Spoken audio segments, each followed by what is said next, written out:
A one-time stimulus check in the amount of $1,400 going solely to recipients of Social Security, SSI, and Ssdi is being called on. We'll go over the updates on that and where lawmakers currently stand. President Biden declares what his #1 priority is over the next month before the next Congress is seated, and the White House released some talking points for when chatting up with your uncle at Thanksgiving this year, discussing all of President Biden's major accomplishments. So, hello everyone, and welcome back to your daily government and financial news update. In today's video, we'll be going over all the news that I just mentioned, along with some quick updates in the stock market and Bitcoin as well. Now, as always, I am definitely interested in hearing your thoughts on everything, and I wanted to quickly thank everyone for giving my videos likes and sharing them, as that certainly helps push these videos out to other people like you. Okay, so the White House Deputy Communications Director sent out a tweet a couple days back, giving all the talking points to bring up at Thanksgiving dinner, because, you know, everyone loves a good political discussion at family gatherings. That's definitely something that's always going to bring everyone much closer together. So in the list, she writes, tackling inflation and lowering costs. Gas prices are down $1.35 per gallon since June, and inflation is moderating, unsnarling supply chains to lower the cost of goods, saving Americans with hearing loss up to $3,000 on hearing aids, tackling junk fees that cost Americans billions, like surprise overdraft charges. She also includes other things on the list, of course, like taking on Big Pharma and working with Republicans on numerous bills, such as the infrastructure one. Now, I won't go over everything on this list, of course, because it's a long list. But obviously, with the first one alone, she faced quite a bit of backlash, with one Twitter user posting, "Yes, and be sure to bring the receipts from the gas station where you're currently paying $1.21 more per gallon than the day that Joe Biden took office." Go figure. Another user retweeted a post by Unusual Whale saying, more Americans are tapping into their 401ks for financial emergencies, with the percentage of retirement savers pulling money for hardship spiking 24% in the 12 months through September 30th. Meanwhile, as MSNBC points out, in Biden's economy, prices are up nearly 20% for a Thanksgiving dinner. Turn to your charts in the story of Thanksgiving. Inflation is hitting people who are going to go out shopping today to buy their turkey and their mashed potatoes and everything else. Prices up 20% for a dinner this year, it sounds like, almost. Yeah, it's pretty amazing. They're up 18%, up to $81.31, which you can see in the chart, in the bar chart in the middle there, and was just a year ago was 68.72. This is to feed a family of 10. And on the right, you can see some of the main items that go into your Thanksgiving dinner. With the price of oil slowly dropping once again, the Biden administration is currently considering refilling the Strategic Petroleum Reserve at $70 per barrel. Just a quick reminder, over 2 years ago, Democrats blocked the Trump administration from refilling the oil reserves at a measly $24 per barrel. Look, we've been tapping the SPR, and I don't think there's much criticism today for what we've done. That was a critical part. The releases from the SPR are a critical part of bringing prices down when we did them. Just imagine if we had not increased supply by 1 million barrels a day. But today we have to be really opportunistic and look at the market and where it is to see if it makes sense to do continued SPR releases. The president would like to replenish the SPR in full of what we released, so an additional 180 to 200 million barrels. And I think when prices start reaching towards that $70 mark, that's when we're probably going to be looking at somewhere around that range of 70, 72, 73, or maybe a little bit below that.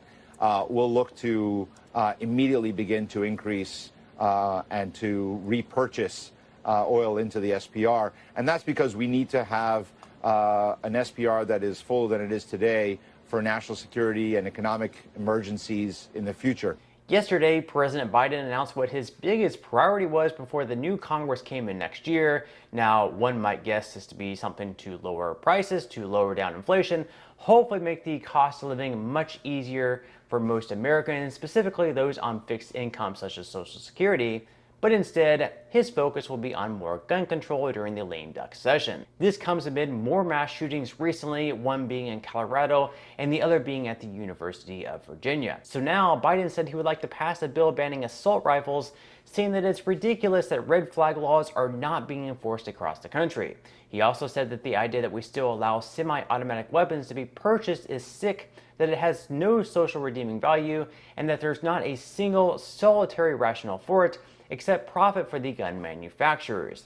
Now, this is likely a bill that won't get passed with Republicans' opposition, with most having the belief that these shootings are being done by crazy people who would more than likely still be able to get their hands on these guns anyways, even if they are illegal. And most Republicans at this point in time are more in support for funding for mental health. Now, instead of passing more gun control laws, some people have actually been strongly advocating for more help for regular people, people on Social Security benefits, for example, perhaps in the form of one more stimulus check to recipients of people on SSI, SSDI, and Social Security retirement. So with inflation hitting Americans especially hard this year, it's gone up at a rapid rate. We haven't seen inflation this high since the 1980s. Those being hit the hardest, of course, are people on fixed incomes, and Social Security beneficiaries won't even be receiving their cost of living adjustment all the way until next year. Well, I mean, SSI recipients will actually be getting their first higher payment in December, just because January 1st will be falling on a holiday, so therefore they'll be getting their payment the Friday prior, which will actually be falling in December on the 30th. But of course, everyone else will have to wait until January to receive their higher payment. Not only that, but the 8.7% adjustment that they're getting, even though it is pretty solid, like I said, it is the highest in 40 years, is still arguably much slower than the real rate of inflation. So if we look at some of the alternative inflation models shown on shadowstats.com, we can see that if the United States used their 1990 CPI model, the COLA for this year would have been much closer to 12% rather than 8.7%, which means that Social Security recipients are receiving a lot less money because their new way of measuring inflation makes it seem like prices really aren't rising as much as they really are. With this in mind, the Senior Citizens League created a petition to Congress saying that we need to provide all Social Security recipients, whether they're receiving retirement, SSI, or SSDI benefits, a one-time stimulus check of $1,400. Now, this was a petition they actually created back in 2021, but it's still online and still getting signatures every single day. Now, if we look at the COVID money tracker, we can see that there's still billions of dollars left to be spent. From administrative actions, there's around $200 billion left over, and from legislative actions, there's still approximately $500 billion left to be spent. This is a lot of money left to be spent. We can also see that the $1,400 direct payments that were sent out from the third stimulus check ended up costing right around $411 billion. So if they really wanted to send out a $1,400 stimulus check to all Social Security recipients, the money would undoubtedly be there. Really, they could be even more generous if they wanted and give out $2,000 checks to Social Security recipients without any real issue. The problem is, since inflation started taking off, that's been one of the major talking points against an additional stimulus check, which has sort of forced lawmakers to take a pause on issuing any more out.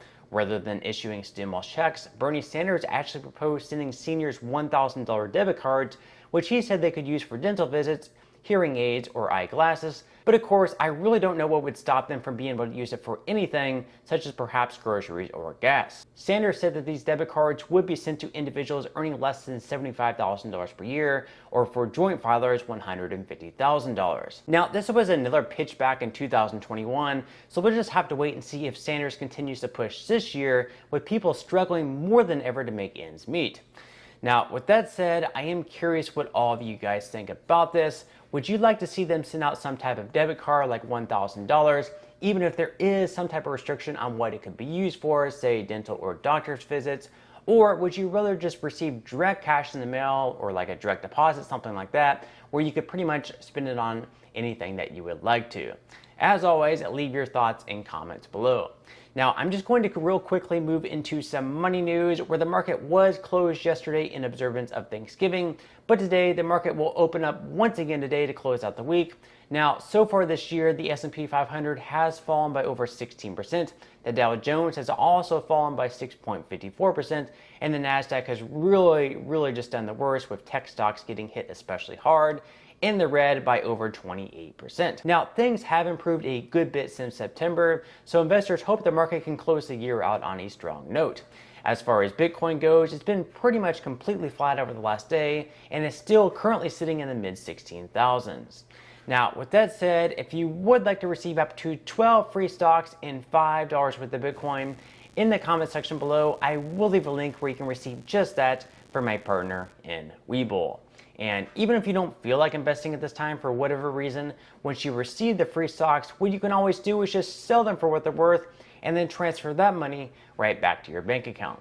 So in total, you should be receiving a value of at least $50 or more. Some people have actually received over $3,000 in the past. So really, you can think of this as just some free extra money with just a few minutes of work.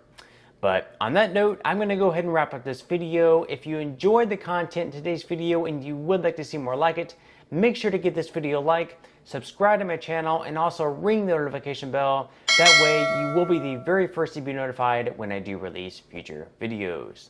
And until next time, I hope you have a wonderful rest of your day, and I'll see you in the next video.